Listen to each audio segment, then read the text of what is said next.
মঙ্গলবার পঞ্চমীর পুণ্যতিথিতে মালদায় রচিত হল উৎসব আবহ। পঞ্চমীর সন্ধ্যা নামতে না নামতেই উৎসব জোয়ারে গা ভাসালেন উৎসব প্রিয় বাঙালি। 2024 সালের পুজোর নির্ঘণ্ট মেনে মঙ্গলবার ষষ্ঠীর বোধনের পুণ্যতিথি থাকলেও উৎসবপ্রিয় বাঙালির কাছে ছিল পঞ্চমীর পুণ্যতিথি।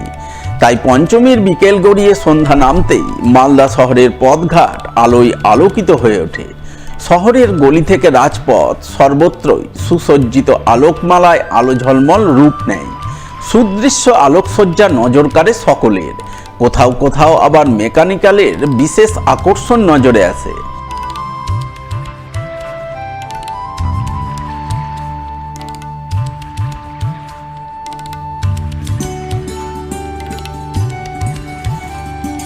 পঞ্চমীর সন্ধ্যা থেকেই মালদা শহরের বিভিন্ন পুজো মণ্ডপে দর্শনার্থীদের ভিড় উপচে পড়ে। ছোট থেকে বড় সকলেই পুজোর আমেজ গায়ে মেখে মণ্ডপে মণ্ডপে ঘুরে প্রতিমা দর্শন করেন। বিশেষ করে থিম পুজো মণ্ডপগুলিতে ভিড় ছিল চোখে পড়ার মতো।